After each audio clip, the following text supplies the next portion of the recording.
Chers auditeurs de Toxin, bonjour, bonsoir. Vous le savez maintenant, c'est l'heure du rendez-vous quotidien.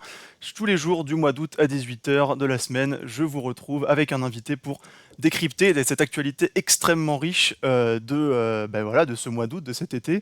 Les médias français sont à 100% sur les JO, mais il y a énormément de choses qui se passent à travers le monde, des choses qui peuvent déterminer notre avenir. Donc vraiment, c'est absolument fondamental pour Toxin de continuer de couvrir cette actualité, surtout que les, euh, les médias, voilà, officiels, n'ont qu'une version à raconter et il est plus que jamais nécessaire de donner une parole alternative. Je vous invite, avant de regarder cette vidéo, à vous abonner, à mettre des pouces sous la vidéo. C'est très important pour notre référencement. C'est notre seule manière, d'être visible parce que les algorithmes ne nous aident pas beaucoup. Donc voilà, surtout qu'aujourd'hui, nous allons parler d'une actualité extrêmement tendancieuse, on va dire, qui ne fait pas du tout l'unanimité, justement, parce que les médias mainstream ne relatent qu'une version des faits. Nous allons parler de ces émeutes que certains disent racistes en Grande-Bretagne, qui sont parties donc du 29 juillet dernier avec le meurtre de 3 jeunes filles. Et pour en parler aujourd'hui, je suis très heureux d'inviter Jean-Michel Salmon. Bonjour Jean-Michel. Bonjour Valentin, bonjour à tous les auditeurs, Et bienvenue. merci beaucoup d'être avec nous depuis la Martinique, donc de braver ce décalage horaire. Bon, il est quoi? Il est 9 heures du matin, donc ça reste quand même Là, ça possible va. pour vous. Voilà, merci beaucoup en tout cas.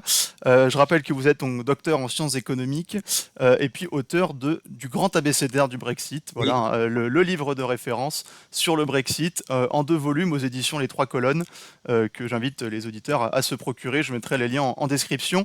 Jean-Michel, donc voilà, je vous invite aujourd'hui pour parler de cette actualité, puisque ça fait une semaine maintenant que le Royaume-Uni est traversé par des émeutes, des énormes mouvements d'abord de violence, et puis aussi il y a une partie pacifique, il faut bien le dire, et surtout par un traitement médiatique et politique de l'affaire qui est complètement en décalage avec la réalité des faits.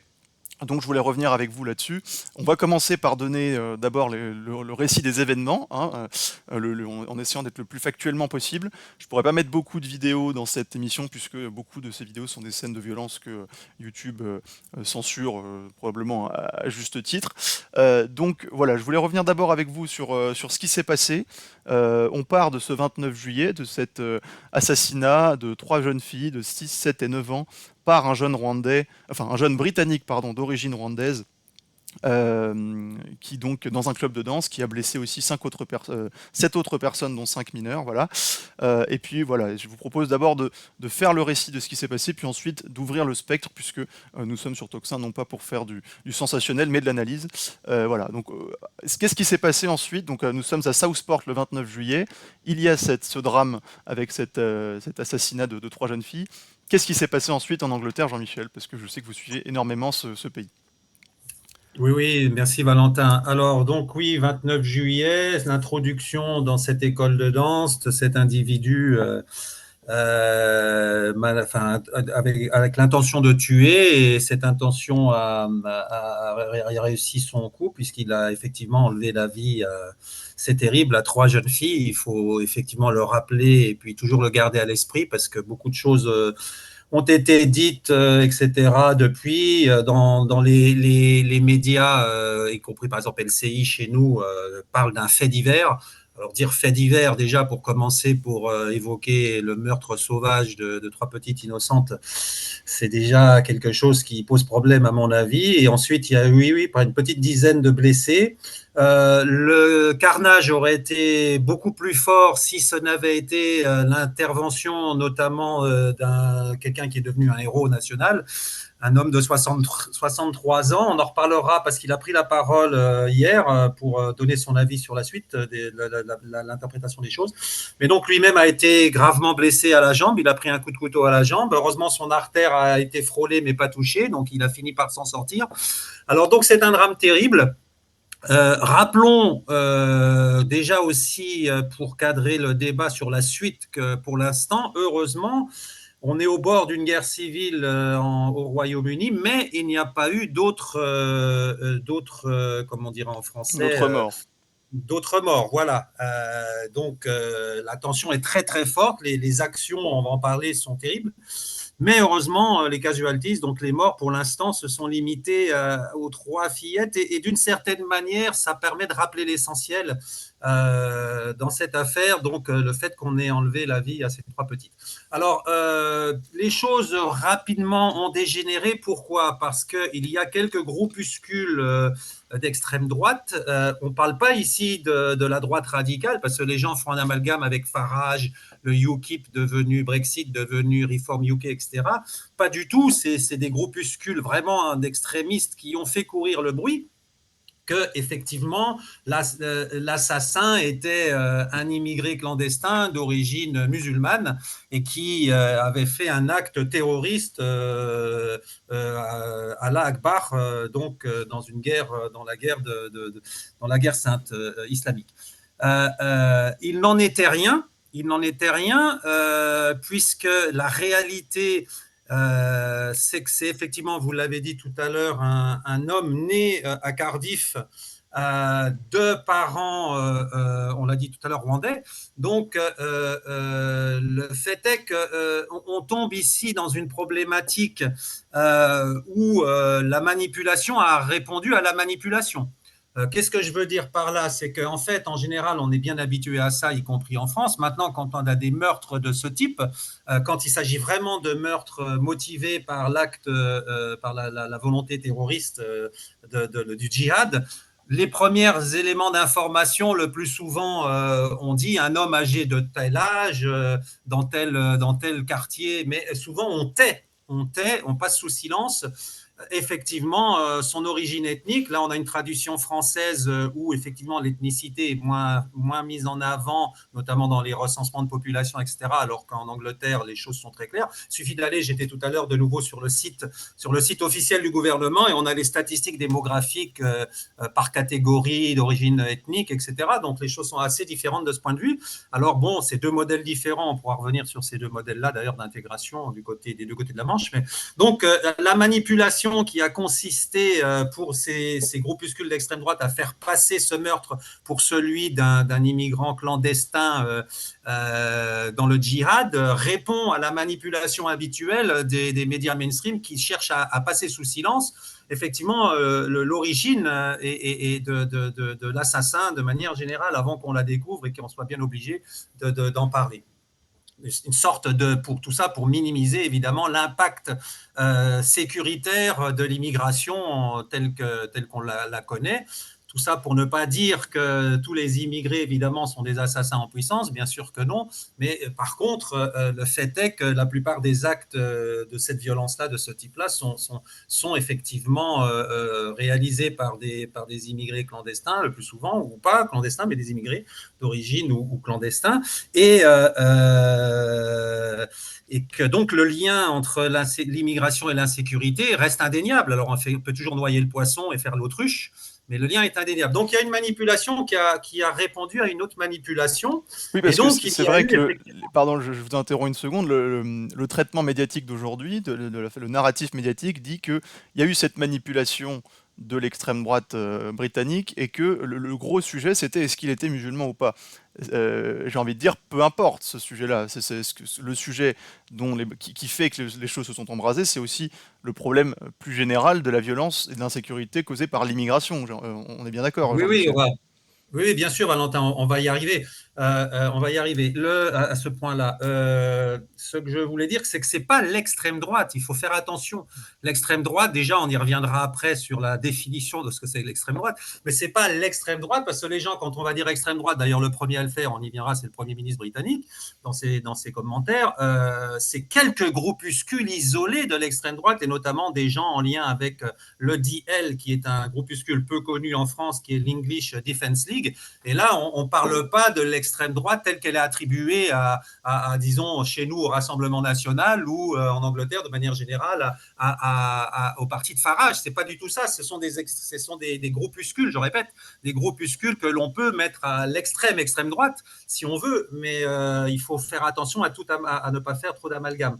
Donc, en tout cas, le bruit a couru que c'était effectivement un djihadiste.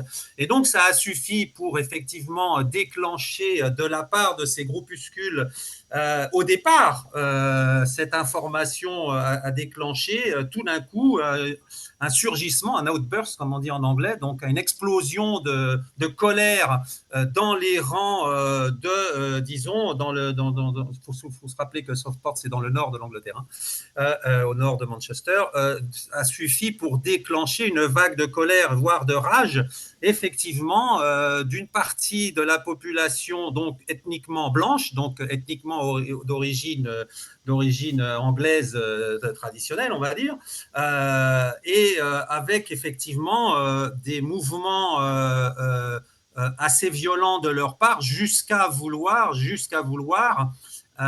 mettre le feu, et ça a été le cas, à deux hôtels qui sont réquisitionnés par le gouvernement, et ça c'est un problème depuis longtemps, on va y revenir, réquisitionnés pour loger des travailleurs clandestins en demande d'asile. Donc effectivement, ça sont des faits, donc il y a eu cette réponse stimulée par cette manipulation d'une catégorie de population active et dans la violence qui elle-même est extrêmement minoritaire, mais sur un fond de mécontentement des classes traditionnelles, le working class, comme on dit, des classes travailleuses traditionnelles blanches, qui sont totalement déclassées dans ces régions-là du Red Wall, et qui donc aujourd'hui ne savent plus trop vers quelle solution se tourner. Donc, pour terminer sur les faits ou continuer sur les faits, il y a eu donc ces mouvements, disons, que certains diront suprémacistes blancs, etc. Ce n'est pas du tout suprémaciste, puisqu'au contraire, ce sont des gens qui, la plupart du temps, on peut plutôt rapprocher ça, liken au sens anglais du terme, donc rapprocher ça d'une certaine forme de hooliganisme social, on va dire. Il y a toujours eu en Angleterre, on l'a vu dans le foot depuis longtemps, il y a toujours eu en Angleterre cette capacité à surgissement de violence très très fort. C'est vrai que la sociologie anglaise fait que c'est une société au départ très policée avec deux effets collatéraux, soit des excentriques, on en connaît un certain nombre en Angleterre, soit effectivement, ça permet de sortir de la pression sociale de conformité, ou soit effectivement des gens qui se mettent à être très très violents avec l'alcoolisme, etc. Donc il y a eu cette poussée très très grave de violence avec volonté de mettre le feu donc aux hôtels. C'est extrêmement grave, c'est abject et il faut le dénoncer sans aucune hésitation et avec force. Et puis, ça a déclenché évidemment une réponse des catégories de population visées, c'est-à-dire des immigrés d'origine musulmane ou autre. Et là, en l'occurrence, bon, alors c'est surtout des musulmans asiatiques hein, qu'on a en Angleterre. C'est un peu différent de chez nous. Oui, des Et donc, Pakistanais, des Indiens notamment. voilà, et donc, même si c'est très compliqué, parce qu'il y a aussi les Sikhs. Alors, les Sikhs, eux, c'est encore autre chose. Eux, ils sont plus proches de la volonté de maintenir l'ordre établi et de ne pas rentrer dans ce genre de choses. Au contraire, ce que je dis dans mon livre à la lettre X pour xénophobie, justement, ça traite dans mon abécédaire, ça traite de ces sujets-là. Et il y a beaucoup d'immigrés d'origine asiatique qui aujourd'hui déplorent la grande poussée immigratoire qui est en Angleterre depuis 20 ans en disant eux-mêmes qu'elle est excessive. Donc on y reviendra. Et d'ailleurs, on a Donc, vu, pardon, je rajoute que dans les vidéos des manifestations, il y a eu plusieurs personnes voilà, immigrés qui étaient dans ces manifestations pour protester contre les effets de l'immigration et qui oui, disaient simplement que le sujet c'était pas du tout la xénophobie, c'était de pouvoir protéger ses enfants et que ses enfants soient en sécurité dans le exact, pays. Voilà, donc c'est pas du exact, tout, exact. voilà, contrairement au narratif médiatique mainstream. Pardon, je vous Oui, laisse oui, la non, parole. c'est bien, Valentin, on va y venir. Hein, comme sur le plan je terminerai sur le plan factuel pour dire que donc il y a eu effectivement descente dans la rue de meutes, mobs en anglais, hein, de meutes, de groupes nombreux donc musulmans qui sont descendus dans la rue pour motivés, disent-ils, par le fait de eux-mêmes s'autodéfendre. Donc, face à cette poussée violente des groupuscules blancs, il y a eu ces descentes dans la rue masquées, armées, et donc qui pour semer l'intimidation. Alors, ils n'ont pas, alors certains vont vous dire qu'ils n'ont pas fait d'actes de violence extrême, ce qui est vrai, mais c'était surtout des descentes d'intimidation, y compris des journalistes. Et donc, on en est là aujourd'hui, on en est dans une prise de rue parallèle à la fois des groupuscules blancs raciste et qui va peut-être s'élargir maintenant à une population pas nécessairement raciste, mais qui veut simplement défendre un droit à l'autodétermination en matière de petite immigration, on y reviendra. Et de l'autre côté, ces groupuscules, notamment à Birmingham, dans des villes qui sont devenues enfin majoritairement en population immigrée. Donc voilà un petit peu où on en est. Aujourd'hui était annoncé avec mon décalage horaire, là, j'ai pas encore bien suivi, mais était annoncé des descentes dans la rue, encore des manifestations sur ces thématiques-là.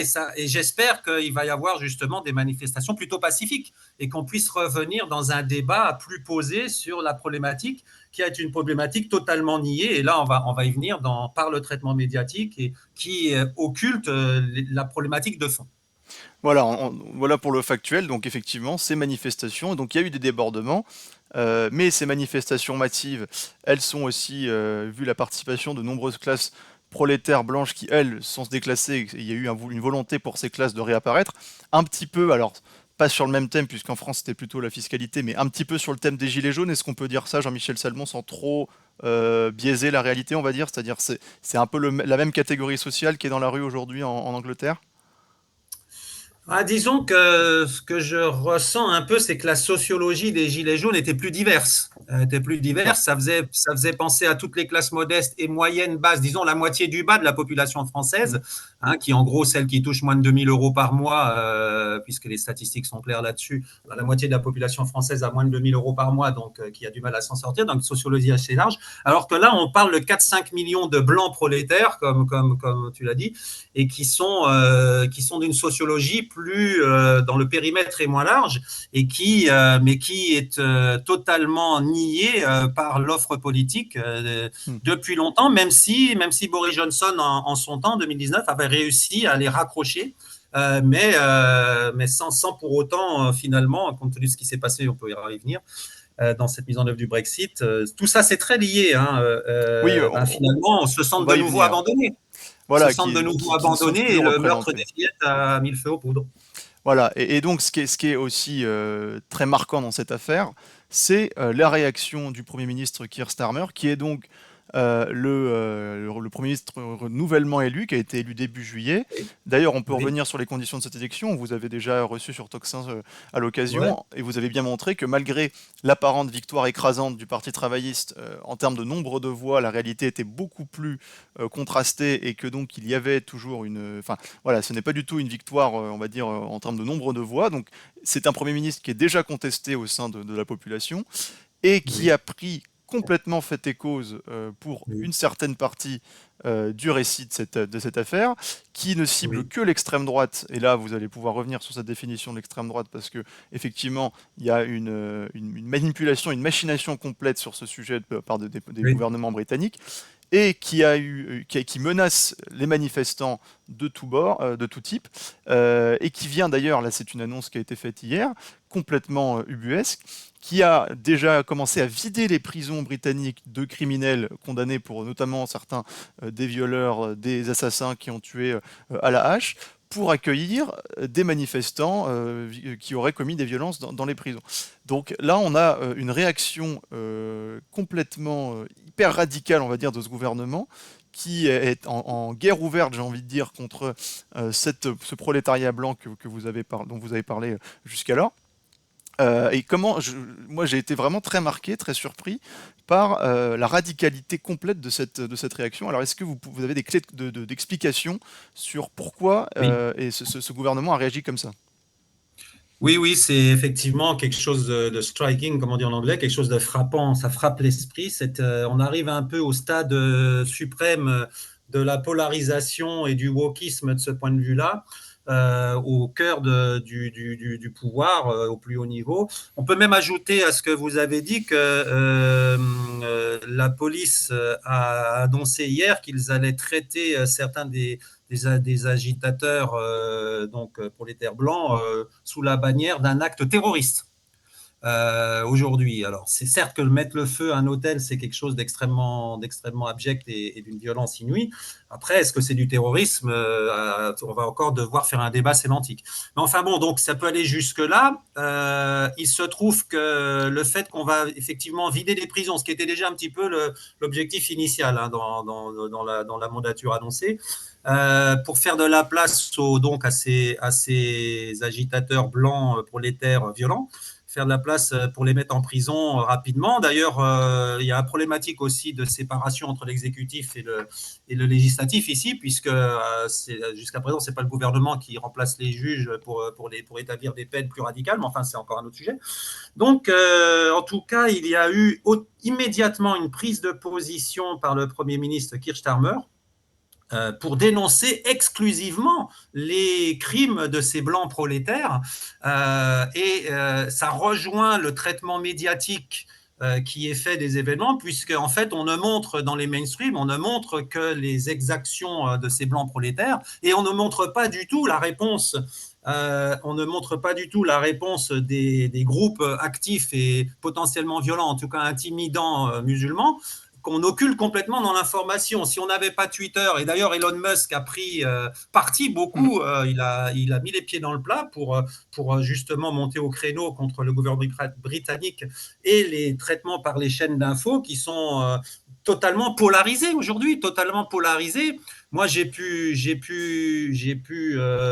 notamment tweeter le fait qu'aujourd'hui, on a des... Et puis on retrouve les... Il faut voir comment l'extrême gauche en France aujourd'hui, du Parti communiste aux autres, traite aussi cette information-là, en relayant, en disant, en ramenant l'information, en disant c'est simplement, voilà, une poussée de violence de l'extrême droite qu'il faut absolument dénoncer. Et le raisonnement s'arrête là.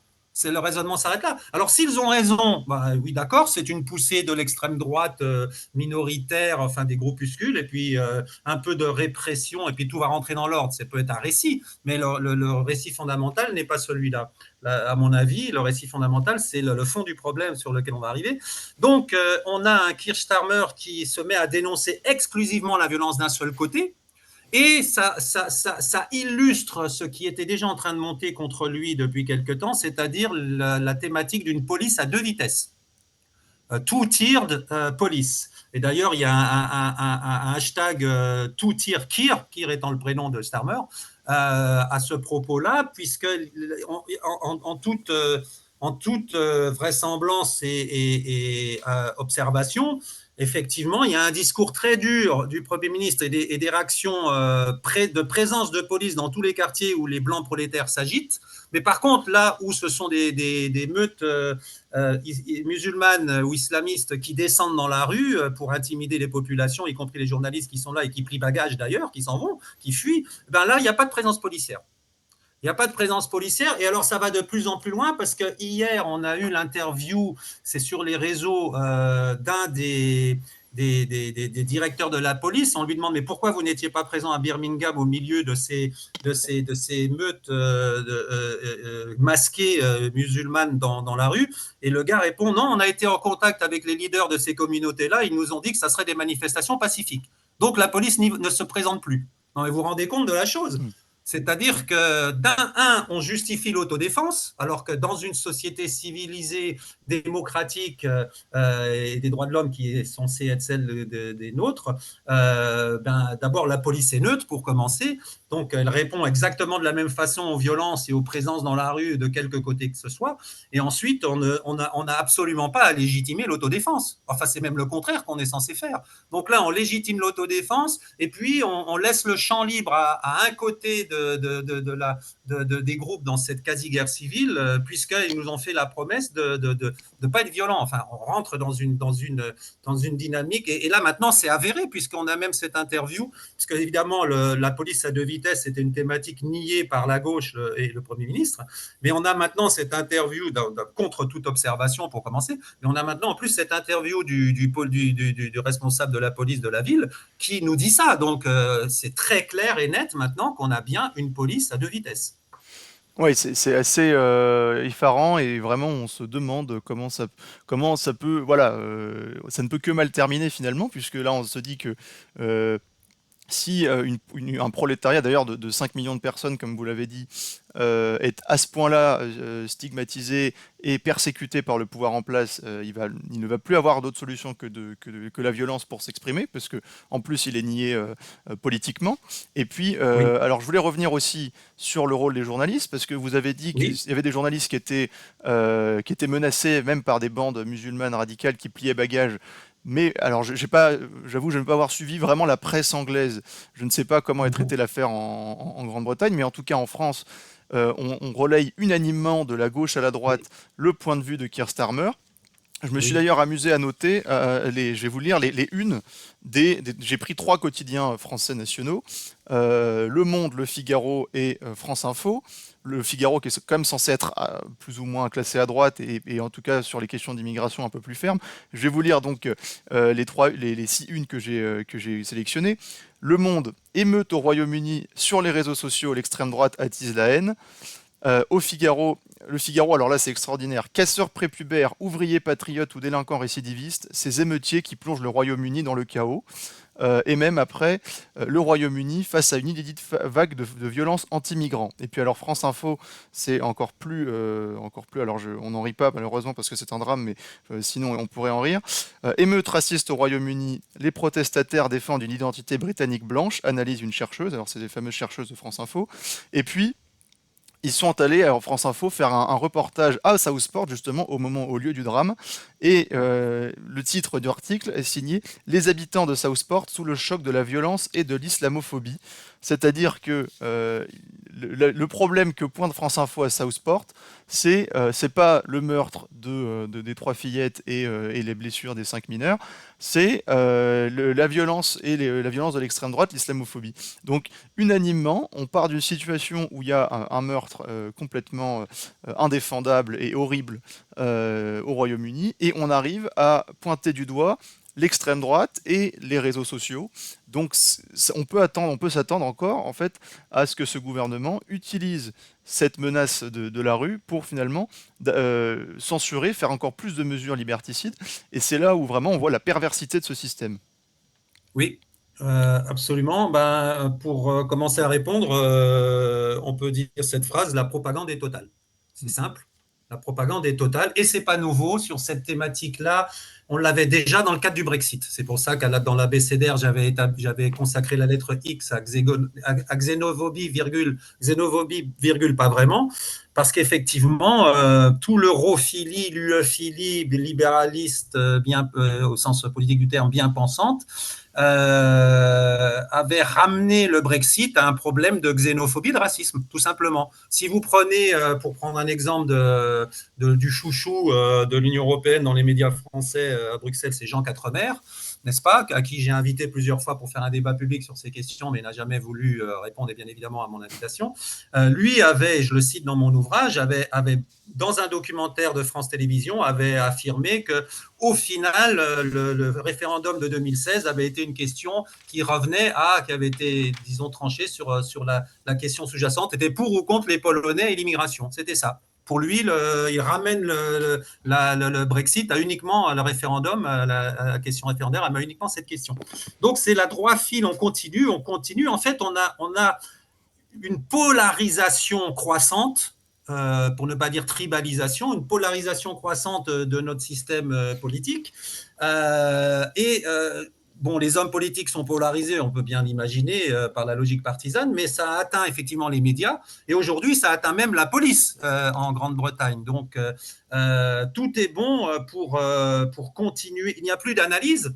Il n'y a plus d'analyse, il suffit d'agiter effectivement le petit panneau extrême droite et puis l'analyse s'arrête. Tout le monde plonge comme un seul homme pour arrêter l'analyse. Moi, enfin, je ne sais pas, quand j'ai tweeté ça, quand j'étais étudiant, en premier cours d'épistémologie, on m'a enseigné le fait que dès qu'on veut s'intéresser à un sujet, que ce soit un concept ou une problématique, il faut d'abord le nommer, la problématique, il faut la nommer, ensuite il faut la définir. il faut la définir et ensuite éventuellement faire une typologie si elle prend différentes formes, cette idée-là, comme l'extrême droite par exemple. Et ensuite, il faut discuter des liens de causalité, de cause à effet. Ça, c'est une démarche cartésienne.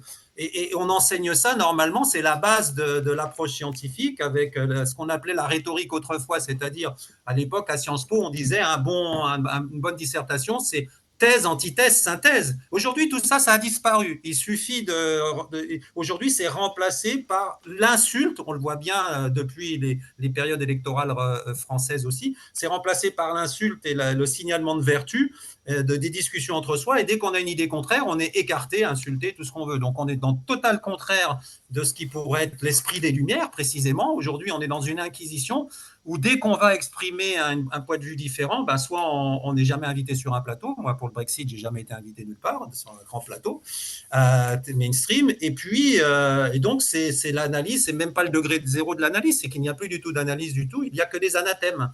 Alors, du point de vue médiatique français, c'est pas nouveau sur ces questions-là. Du point de vue britannique, ils ont quand même, heureusement pour eux, une presse, disons, conservatrice traditionnelle qui ose, qui échappe encore à cette généralisation d'une pensée unique woke et qui peut regarder en face et discuter de manière, on va dire, factuelle des tendances démographiques, par exemple.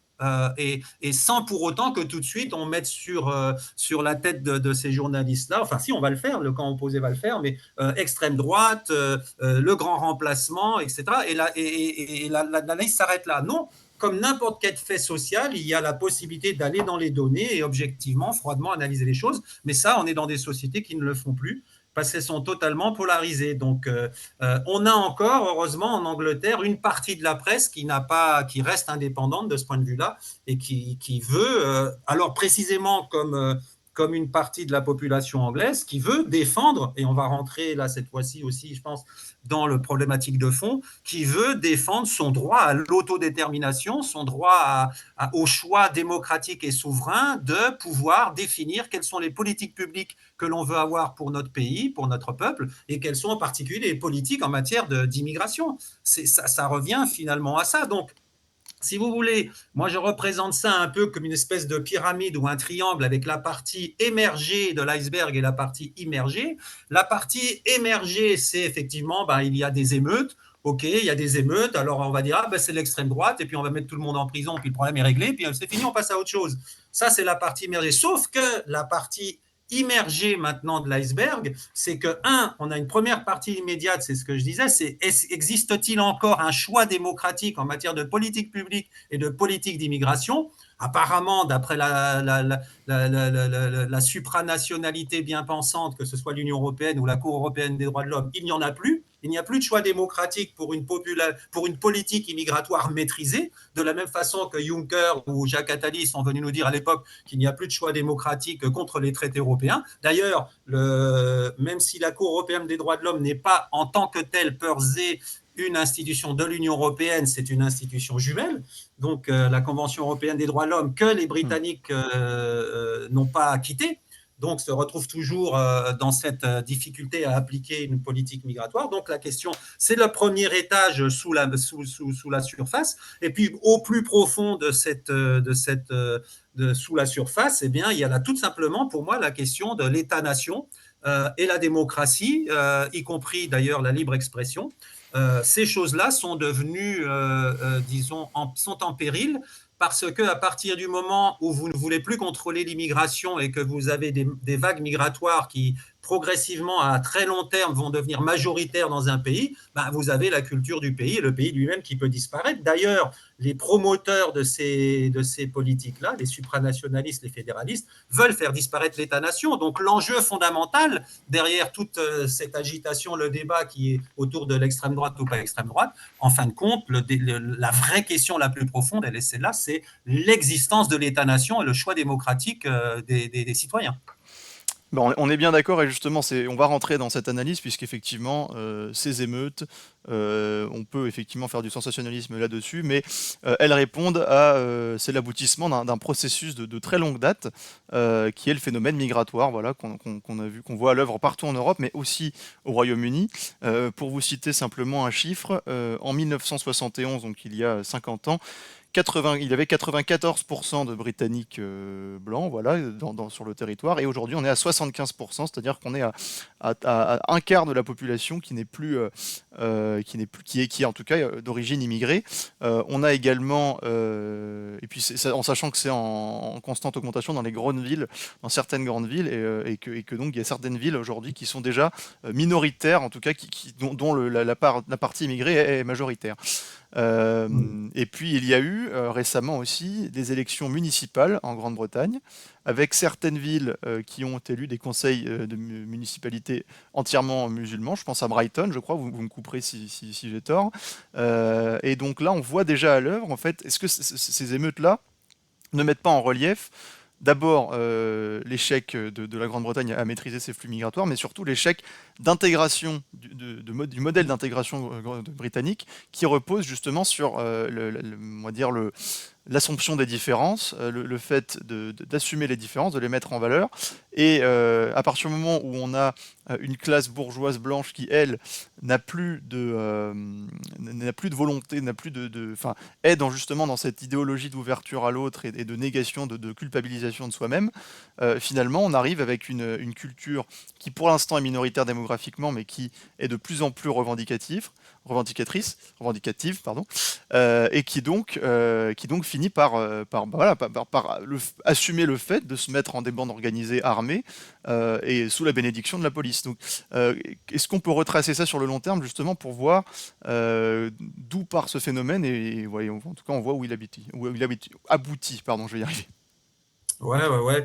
Oui, oui, bah c'est à rentrer dans le fond de ce problème, en fait, et le débat est censuré parce que, en fait, les gens qui sont favorables à la globalisation, à la disparition des États-nations, ou en tout cas à leur affaiblissement le plus possible, bon, derrière, il y a le capital international, évidemment, et puis toutes les élites on l'a bien vu à travers le débat sur le Brexit.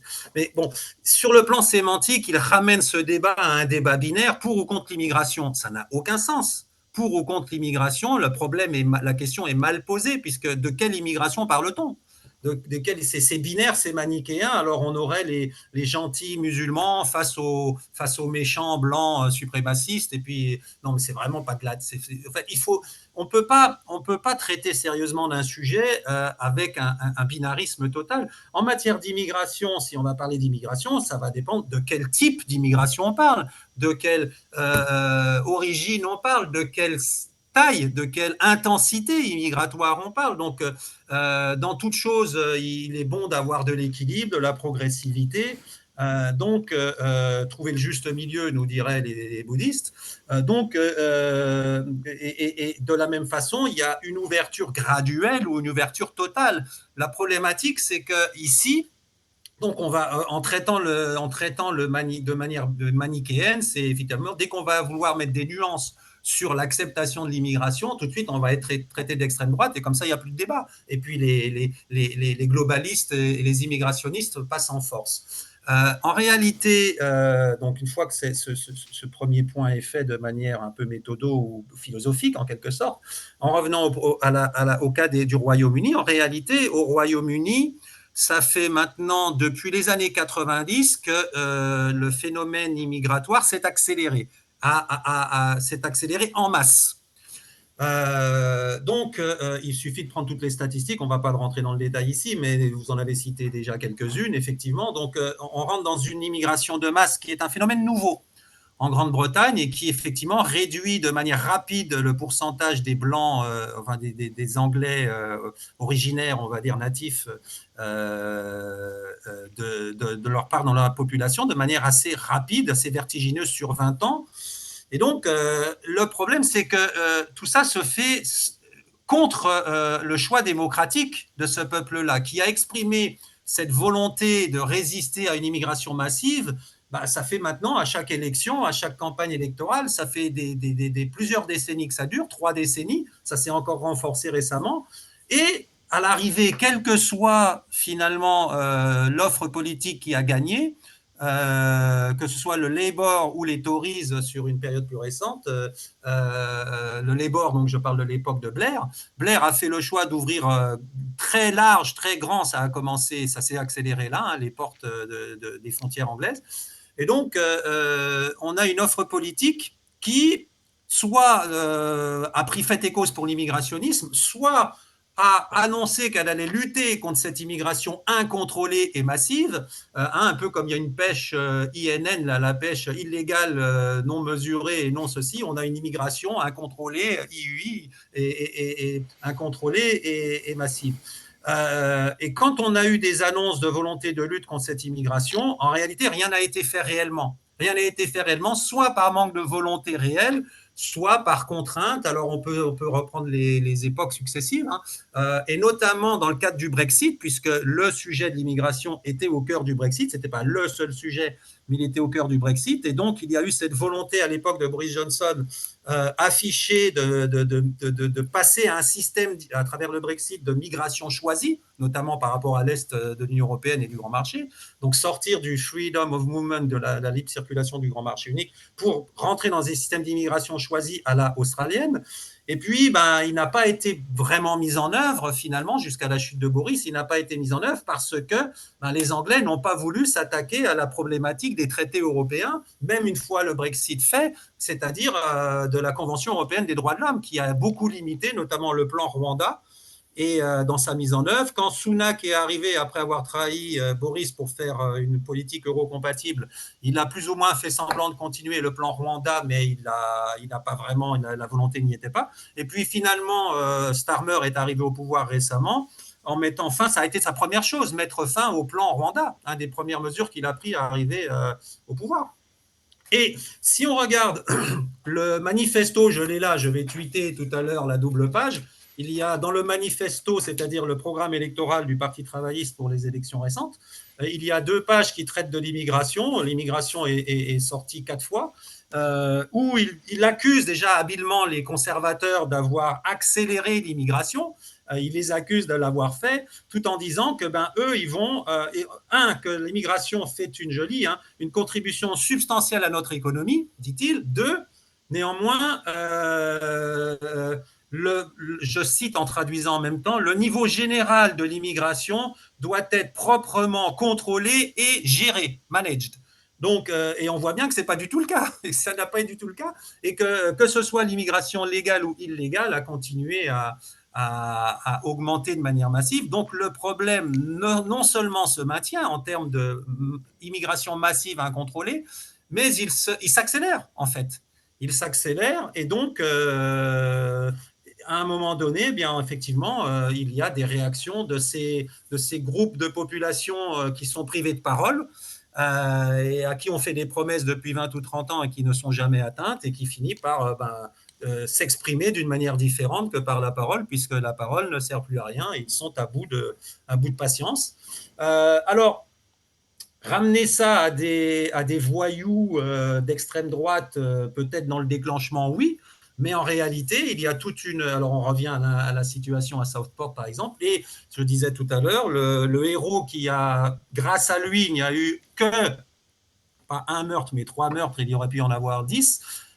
Il lui-même est au risque de sa vie, au péril de sa vie, ce qui est quand même humainement quelque chose de glorieux, parce que c'est de moins en moins fréquent de voir ça, au risque de sa propre vie, aujourd'hui prend la parole dans les médias pour dire qu'il ne faut pas justement ramener ce qui s'est passé à un surgissement de violence de voyous d'extrême droite, mais qu'il y a un ras-le-bol général de la population dans ces régions-là, qui avait voté Boris Johnson et le Brexit en espérant que ça ferait une différence pour l'immigration. Ça n'en a pas fait.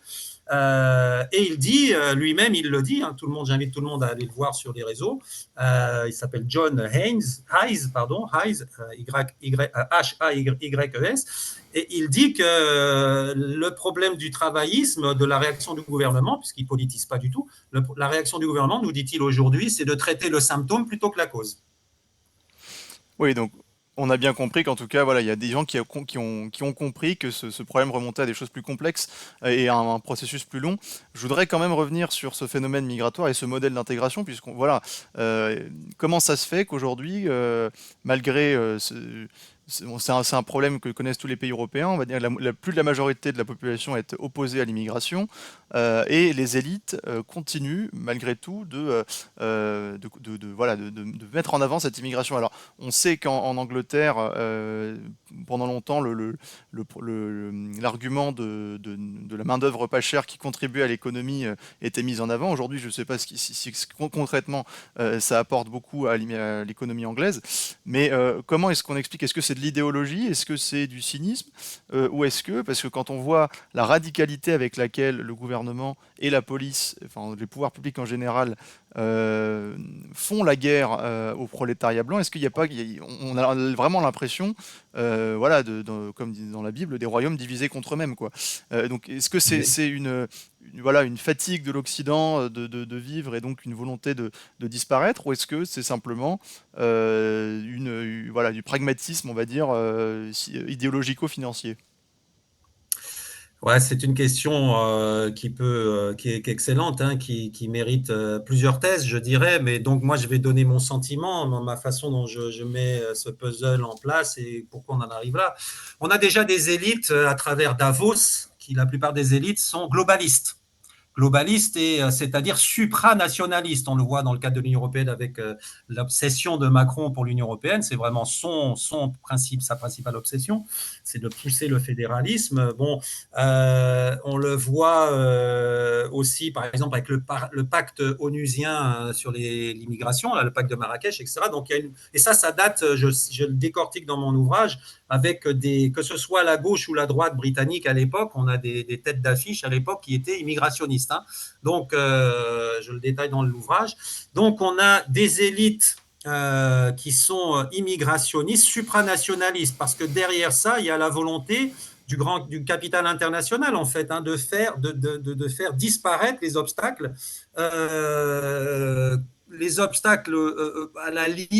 au libre fonctionnement du capital à tous les niveaux. Et les seuls obstacles qui restent encore, c'est l'État-nation. Ce sont les États-nations qui peuvent établir des régulations du capitalisme, des fiscalités, etc. Et ça, c'est le cauchemar pour l'élite financière. Donc, l'élite financière qui a acheté aussi les grands médias aujourd'hui, eh bien, pousse dans cette globalisation. Encore une fois, je parle bien de globalisation par affaiblissement des États-nations. Et donc, le village planétaire où le capital pourrait faire tout ce qu'il veut. Ça, c'est vraiment. Et de ce point de vue-là, il y a l'élite financière pousse vers le wokisme parce que ça permet de diviser le peuple. Ça permet de diviser. Et d'ailleurs, ça marche bien. On le voit en France aujourd'hui entre le discours mélenchoniste d'un côté et du Rassemblement national de l'autre. On voit bien comment les extrêmes se répondent l'une à l'autre, alors qu'en réalité, il y aura un terrain commun à trouver, à mon avis, je peux y revenir plus tard. Mais ce qui n'arrivera a priori pas. Donc, on pousse à la diviser pour mieux régner, afin que effectivement l'échelon national soit le plus possible affaibli. Alors, dans ça, on a une catégorie sociale qui est bourgeoise, disons l'électorat macroniste, et du centre-gauche, l'électorat de la gauche caviar. Alors tous ces gens-là vont avoir le cœur à gauche ou le cœur humaniste, hein, et tout de suite clamer l'extrême droite, il faut lutter contre l'extrême droite, lutter contre l'islamophobie, etc., etc. Sauf que eux, ils ont un niveau de vie qui leur permet d'habiter dans des quartiers bourgeois où ils ne seront jamais affectés d'une quelconque manière par les incidences sécuritaires de l'immigration. D'ailleurs, ils mettent leurs enfants dans les plus belles écoles élitistes comme l'école alsacienne privée, y compris quand ils sont noirs d'ailleurs et ministres de l'Éducation nationale comme on l'a vu. Donc, si vous voulez, il y a une sorte d'hypocrisie totale. Et finalement, Coluche avait raison. Coluche, quand j'étais gamin, dans les années 80, il y avait ce sketch où il disait « Moi, je ne suis pas raciste, les gens font ce qu'ils veulent du moment qu'on ne vient pas m'emmerder chez moi ». Ben, en fait, c'est exactement ça. C'est-à-dire que vous avez toute cet extrême centre du bobo, du PS jusqu'au macroniste et un peu de droite qui se rapproche du macroniste, qui sont immigrationnistes, mais dès lors que ça ne sera pas dans leur quartier. Alors là, tout va bien, qu'ils aillent s'entasser à la Courneuve, etc. Mais je ne pense pas qu'on aura des logements de sans-papiers durablement place des Vosges, si vous voulez, à Paris, hein, là où habitait Jack Lang. Donc, de ce point de vue-là, c'est une hypocrisie totale. Et c'est tellement vrai qu'en Angleterre, ces gens-là, finalement, finissent par détester les classes prolétariennes blanches. Ils les détestent. C'est pas moi qui le dis, c'est un syndicaliste, un ancien syndicaliste et proche du Parti travailliste du nom de Paul Hambury en Angleterre. On peut le trouver facilement sur le réseau. Il a publié un ouvrage il y a 2-3 ans en disant comment la gauche s'est mise à détester et à mépriser les classes sociales inférieures. Et on en est là, c'est-à-dire que finalement, il y a une sorte de coalition large entre les grandes élites et la classe bourgeoise pour finalement vouloir cette globalisation parce que et le Brexit l'a très bien montré. En fait, les gens conçoivent la démocratie maintenant comme un droit, comme un droit du consommateur. Dans le cadre du Brexit, les europhiles anglais étaient bien contents de pouvoir acheter leur maison en Dordogne, de faire tous les allers-retours qu'ils voulaient sans aucune contrainte. Par contre, si la classe populaire souffre parce que l'immigrationnisme fait pression à la baisse sur les salaires, par exemple, ils s'en tapent complètement. La réalité, elle est là. Ils s'en tapent complètement. Et puis que ces gens-là, ils s'entassent dans les quartiers où il y aura des tensions sociales, mais c'est loin de notre quartier. Donc, on en arrive là. L'analyse de Paul Hambury est vraiment très, très pertinente là-dessus. Ça renvoie aussi aux travaux de David Goodhart sur les somewhere et les anywhere, hein, tout ça c'est la même chose. Et au final, oui, on a des gens qui deviennent insensibles au sort des catégories sociales inférieures et pro-immigrationnistes. Alors du coup, on a des partis de gauche qui défendent non plus les opprimés, étant les travailleurs nationaux, mais défendent les immigrés. Voilà, donc il y a une sorte de trahison et tout ça est assez cohérent avec l'idée que on est dans des sociétés où l'individu est roi, où c'est chacun pour soi. C'est finalement l'effet du néolibéralisme aussi, de pousser dans l'individualisation totale. La question de solidarité, de cohésion sociale d'une nation, de la capacité ou de la possibilité d'une nation à choisir son destin, tout ça, tout le monde s'en moque aujourd'hui, sauf à défendre les pauvres immigrés qui viennent et qui par ailleurs, c'est assez paradoxal si on regarde bien. Même en restant neutre, on peut dire, moi j'observe un paradoxe de quelque origine que ce soit. D'ailleurs, les immigrés arrivent et puis très très vite, ils se mettent à être critiques du pays d'accueil. Ah, les Français ceci ou les Français cela, à être critiques. Oui, mais vous avez choisi de venir. Donc, si vous avez choisi de venir, normalement, c'est ce qu'on disait sans être traité d'extrême droite à l'époque de De Gaulle et jusqu'au début des années 80. On avait le droit de dire, si vous venez chez nous, c'est aussi parce que vous aimez notre pays, vous avez fui le vôtre. Donc, n'essayez pas d'imposer vos lois et coutumes chez nous, ou alors faites-le dans le cadre privé, mais pas dans le cadre public, et laissez-nous continuer à définir nos valeurs, et vous devez pas soumettre, mais vous devez les respecter. Et puis, sinon, pourquoi retournez-vous pas dans vos pays si vos propres visions collectives sont les meilleures? Alors là, on est dans un paradoxe total. Ça a été traité d'ailleurs au Cercle Aristote par un monsieur qui je ne sais plus son nom, a publié un livre sur les droits de l'homisme un peu. Et donc, c'est la société du chacun pour soi et malheureusement, c'est assez inquiétant, je dois dire, c'est assez inquiétant pour les perspectives de long terme. Oui, on est vraiment dans un renversement de valeurs que vous avez très justement décrit, et également dans comment dire, voilà, la sécession des élites de Christopher Lasch, voilà le livre qui me venait, où on voit vraiment ces élites qui font sécession à la fois sur le plan idéologique et sur le plan financier, et sur le plan géographique même, puisqu'elles s'enferment dans les centres-villes, euh, avec l'augmentation des prix de l'immobilier. Alors j'ai deux dernières questions, Jean-Michel Salon, parce que cet entretien est vraiment très riche. La première, c'est donc pour revenir à cette analyse, ce processus de long terme de l'immigration en Grande-Bretagne. Vous semblez, vous, lier l'immigration à l'Union européenne, en tout cas, et le refus de l'immigration au Brexit. Là, on voit clairement que le Brexit seul, ou en tout cas la seule sortie de l'Union européenne, ne suffit pas à mettre en place une immigration, on va dire, une politique migratoire qui conforme aux attentes du peuple. Et puis, une question, est-ce qu'il n'y aurait pas, au-delà de l'Union européenne, une autre difficulté beaucoup plus grave pour le Royaume-Uni, qui est celle du Commonwealth, puisque je m'explique, le Commonwealth c'est aussi une unité, une organisation. Alors, elle respecte la souveraineté des pays, de chacun des pays, mais il y a des facilités d'accès pour les pays du Commonwealth. Donc, dans ce pays du Commonwealth, il y a beaucoup de pays, notamment d'Afrique et d'Asie du Sud, comme l'Inde, le Pakistan, et puis aussi le Rwanda, l'Ouganda. J'ai lu, alors vous me corrigerez si cette information est erronée, mais qu'il y a un certain British Nationality Act de 1948 qui donnait la citoyenneté britannique aux membres du Commonwealth et qui donc facilitait l'arrivée de ces pays-là en Grande-Bretagne pour commencer une carrière financière. Est-ce que c'est pas aussi de là que l'immigration vient en Grande-Bretagne et donc c'est pas aussi ce sujet-là, plus que l'Union européenne, que la Grande-Bretagne doit gérer pour reprendre les mains sur sa politique migratoire? Oui, je pense que les deux facteurs, les deux méta-sujets sont fondamentaux en fait. Ils agissent conjointement dans un sens ou dans l'autre, en l'occurrence dans le sens immigrationniste le plus souvent depuis plusieurs décennies. Alors si on les prend rapidement un par un, on va commencer avec les problématiques Union européenne et Cour européenne des droits de l'homme, qui sont des institutions sœurs, hein, même si on les distingue, puisqu'il n'est pas possible pour un pays membre de l'Union européenne de ne pas être signataire de la CEDH, par exemple. Donc, que ce soit clair, c'est bien inscrit dans les traités, ce lien, disons, sanguin en quelque sorte.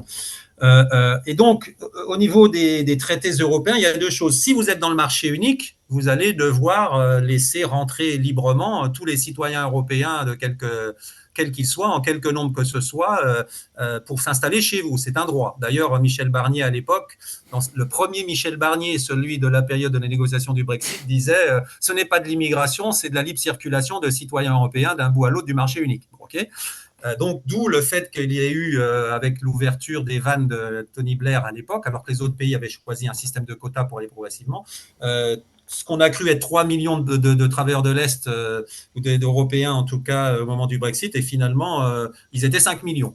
Donc, même statistiquement, on ne s'est pas bien mesuré, même avec un appareil statistique qui est celui, un des meilleurs du monde de l'Angleterre.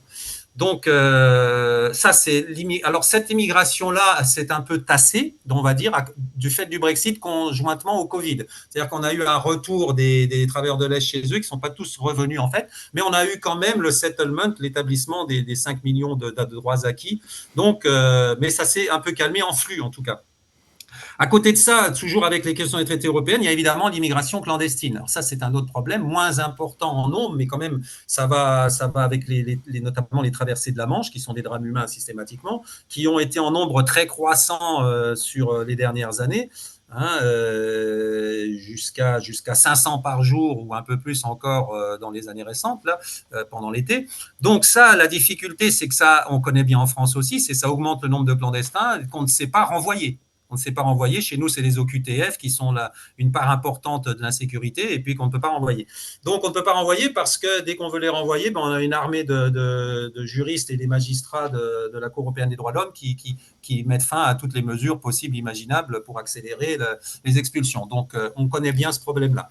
Donc, effectivement, ça c'est un problème. S'agissant maintenant de la question du Commonwealth, c'est une bonne question. Il faut la retracer sur le très long terme parce qu'effectivement, à l'époque, vous avez cité, je crois, 1948, en tout cas l'acte qui visait à donner la citoyenneté britannique à tous les originaires du Commonwealth, c'est-à-dire potentiellement à 1 milliard d'individus.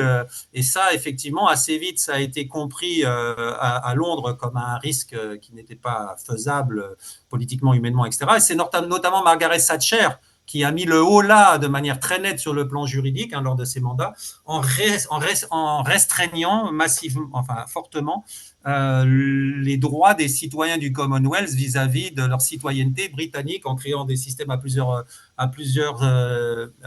niveaux, notamment même pour les territoires britanniques de la Caraïbe. Bon, là, il n'y avait pas un risque en nombre, c'est des populations minuscules, je les connais bien dans le voisinage de la Caraïbe, mais en tout cas, sur le plan, même eux, sur le plan, alors qu'ils sont des territoires d'outre-mer britanniques, n'avaient pas la pleine nationalité. Ils ne votent pas, par exemple, contrairement à chez nous, les Calédoniens, ou c'est encore un autre problème, mais les Tahitiens, nos outre-mer, territoires d'outre-mer, qui votent pour le Parlement et pour le Parlement européen, s'agissant des Britanniques, pas du tout. Ça, c'est un héritage de Thatcher. Parce qu'il y avait effectivement, si on avait laissé ça en tant que tel, il y avait ce risque d'arrivée massive déjà. Donc, il y a eu malgré tout, vous avez raison, à travers les décennies 50, 60, 70, 80, une grande majorité, donc une arrivée d'immigrants du Commonwealth, qui sont aujourd'hui, effectivement, j'ai les chiffres ici sous les yeux, la première minorité, ce qu'on appelle les BAMI, là-bas, Black Asian minorité ethnique. Les Asiatiques sont d'origine sont à 9,3%, sont les plus importants. Et donc, c'est lié à cet effet. Et aussi les Blacks, comme ils les appellent, donc les Africains d'origine, à 4%. Donc, il y a cet effet-là. Et de manière plus contemporaine, si on a voulu tenter de freiner l'immigration européenne, il est fort imaginable, et il faut que je regarde les statistiques, et surtout derrière les statistiques, qu'est-ce qu'il y a, se sont accrues les arrivées du Commonwealth sur les dernières années, notamment dans le cadre d'une immigration choisie, où il s'agissait effectivement, là où, c'est ça le drame, fondamentalement, il s'agissait de pourvoir aux postes qualifiés que la population active britannique elle-même ne savait plus pourvoir.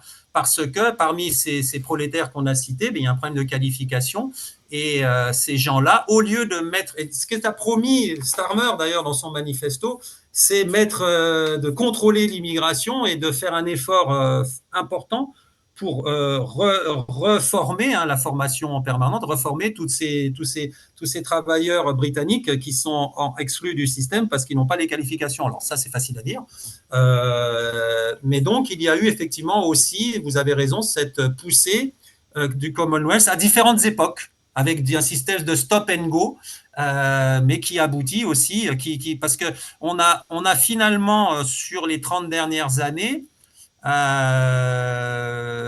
disons, une immigration qui a été multipliée par 10, quoi, en gros, en Grande-Bretagne. Et en Grande-Bretagne n'était pas un pays d'immigration avant. Et ça l'est devenu dans la situation contemporaine.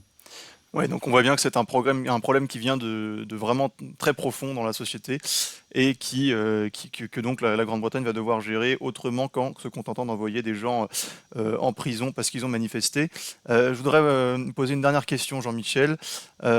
C'est quelles conséquences finalement ça peut avoir? Alors c'est toujours difficile de tracer des prévisions, mais on voit que finalement ce prolétariat blanc anglais qui s'est levé semble être plutôt combattu que compris. Est-ce qu'il y a, je ne sais pas, est-ce que Nigel Farage, comment il a réagi aux événements, est-ce qu'il a une incarnation politique qui peut se faire et une dynamique politique qui peut se créer? Est-ce que ces émeutes peuvent pousser, si la situation devient intenable, à de nouvelles élections? Voilà. Comme on connaît mal le système et la tradition britannique, à quoi on peut s'attendre dans, on va dire, les prochains mois, voire la prochaine année? Le court terme, d'ici un an en Grande-Bretagne, ou les prochaines semaines ou jours peut-être, c'est qu'il y a des appels à la démission de Keir Starmer. Il pourrait être amené à démissionner si vraiment les choses empiraient, et surtout vu le manque de stature d'État qu'il a eu dans ses premières réactions face au problème. Il faut d'ailleurs souligner de manière assez ironique que quand le Labour a gagné les élections, l'autoglorification a consisté à dire dans cette élite bien pensante que ça y est, les adultes étaient revenus au pouvoir, les grown-ups, les adultes étaient revenus en charge, qu'on aura une société apaisée et que les tensions et conflits divers et variés, c'était la fin c'était leur fin. Donc, quelle ironie du sort. Mais bon, c'est comme ça. Donc, il pourrait être amené à démissionner le cas échéant si les choses continuaient à empirer, mais ça ne changerait pas fondamentalement la donne, puisqu'en fait, dans le système britannique, quand vous changez de Premier ministre, c'est le camp qui a gagné les élections qui conserve le principe du pouvoir, de la mandature pour les 5 ans prévus. Donc, ça serait un autre travailliste qui prendrait sa place, si vous voulez. Donc, ça ne changerait rien au problème. Et à la difficulté de cette minorité prolétaire perdue à trouver une réponse politique à ces problèmes. Donc, en fait, il y a deux choses. On peut certainement dire que soit l'offre politique, le système politique va trouver une réponse à ces problèmes. Alors, à ce moment-là, c'est qui va l'apporter, on va y venir.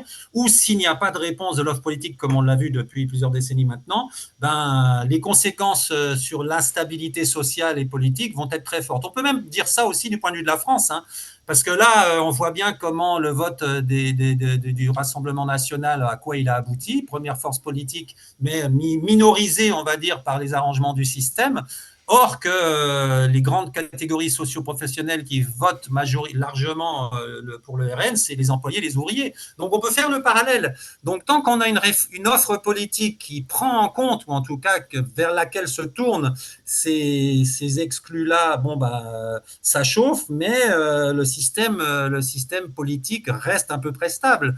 Pour l'instant, en France, il n'est pas impossible que si Macron se maintienne comme il le fait là pour une offre politique inchangée, on ait un second tour en 2027 qui sera Mélenchon face à Le Pen. Hein. Je n'exclus pas du tout ce genre de scénario. S'agissant de l'Angleterre, effectivement, Nigel Farage est central dans cette équation-là. Pourquoi? Parce que c'est le seul qui, de manière massive, peut constituer une représentation de ces minorités prolétaires-là, paradoxalement, alors qu'il appartient à la droite bien conservatrice et très aisée, paradoxalement, parce qu'il prend en compte l'immigration. C'est son cheval de bataille, et avec celui de l'euroscepticisme également. Donc, le problème, c'est que là, même s'il a fait à peu près 5 millions de voix, la moitié du nombre de voix des travaillistes, il a obtenu même pas 1% des sièges du nombre de sièges travaillistes, hein, c'est-à-dire 5. Là où les travaillistes en ont eu plus que 400. Donc ça montre la problématique du système électoral. Mais ça veut dire que tant que les gens peuvent voter pour Farage, puis ils ne le feront plus pour les Tories, tant que les Tories resteront centristes, les conservateurs, ils vont voter pour Farage et ça va aller crescendo.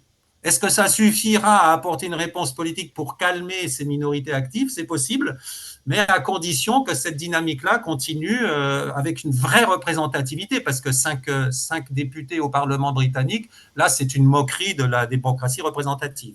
Donc, on est dans cette dynamique-là. Est-ce que ces minorités prolétaires qui sont exclues, voire méprisées par la gauche, aujourd'hui, comme le dit le collègue Paul Embry, en outre-Manche, est-ce qu'elles vont continuer à pouvoir s'exprimer dans une offre politique qui va les représenter et qui va permettre de calmer le jeu, ou l'inverse? Et ça, la question pour moi à ce jour reste ouverte. Ouais, Si donc cette offre politique n'arrive pas, si le système de démocratie représentative ne les représente plus, alors ils vont trouver d'autres voies d'expression, ça commence. ça commence, on le voit. Alors, on sait que la journée d'aujourd'hui, du mercredi, était annoncée comme très tendue dans les rues de Londres notamment. Et effectivement, voilà, toute la question finalement, c'est est-ce que ce prolétariat, cette masse prolétarienne méprisée par le pouvoir, va continuer de croire en une forme d'expression démocratique, puisque voilà, si c'est pas le cas, on peut s'attendre à de grands troubles outre-Manche. Oui. En tout cas, merci beaucoup Jean-Michel Je pour voudrais, cette analyse. Valentin, juste Allez-y, faire une petite citation pour terminer. C'est la citation qui est à la lettre G du grand abécédaire du allez-y, Brexit, lettre allez-y. G pour Grande-Bretagne, où je fais un peu la question sur l'habitus, la mentalité britannique, etc. Alors, c'était un député conservateur brexiteur qui, le 9 février 2019, s'appelle Marc François, avait dit à propos d'une position de Donald Tusk, alors président du Conseil européen: si Donald Tusk essaye d'une manière ou d'une autre de forcer la Chambre des communes ou le peuple britannique, il n'y parviendra pas plus que d'autres qui, dans le passé, ont essayé de le faire. Une chose à propos des Britanniques, ils peuvent être plutôt têtus quand ils veulent et ils ne se laissent pas rudoyer par personne, pas même le président du Conseil européen. Donc, je trouve que Voilà. ça illustre assez bien le fait que ces minorités prolétaires-là ne vont pas continuer à se laisser rudoyer éternellement. Absolument, et c'est les peuples insulaires sont réputés beaucoup plus insoumis que les autres, Par et ailleurs. puis c'est aussi l'occasion de rappeler, voilà, que le Royaume-Uni est le peuple qui a sorti notamment avec Enoch Powell le discours des fleuves de sang, qui est un discours très pessimiste, mais en tout cas malheureusement dont les prédictions se vérifient de plus en plus aujourd'hui en Grande-Bretagne et puis en Europe. Merci beaucoup Jean-Michel. Exact. Alors on a fait un entretien très dense de une heure, plus d'une heure. Ah, Donc je pense que là on a fait, en tout cas on a dit ce qu'il y avait le plus de choses à dire sur cette question. Vraiment, je pense qu'on a fait le tour, mais même si on va évidemment refaire appel à vous à l'avenir, puisque voilà, on ne sait jamais s'il y a une démission du Premier ministre Keir Starmer, voire même des élections anticipées, sait-on jamais avec la situation. Là, on est vraiment dans le flou. Merci en tout cas Jean-Michel, et puis merci à vous de nous suivre, chers auditeurs de Toxin. Voilà, c'était votre rendez-vous d'aujourd'hui de 18 h. Demain, restez bien aux aguets, puisque nous allons faire appel appel à Éric Dénessé pour décrypter les mouvements géopolitiques, et Dieu sait qu'il y en a en ce moment, en œuvre au Proche-Orient et puis dans le monde entier, puisqu'il y a énormément de mouvements, donc en Proche-Orient, mais aussi au Bangladesh, au Venezuela. Donc vraiment, on va essayer de faire de traiter le plus de sujets possible. Et puis aussi, vendredi, grosse émission sur les élections américaines et sur notamment cette Kamala Harris qui va venir avec Nicolas Conquer. Voilà, ce sera pour vendredi. Merci à tous. N'oubliez pas surtout de vous abonner, de laisser un pouce. Et puis rendez-vous demain à 18 h. Au revoir.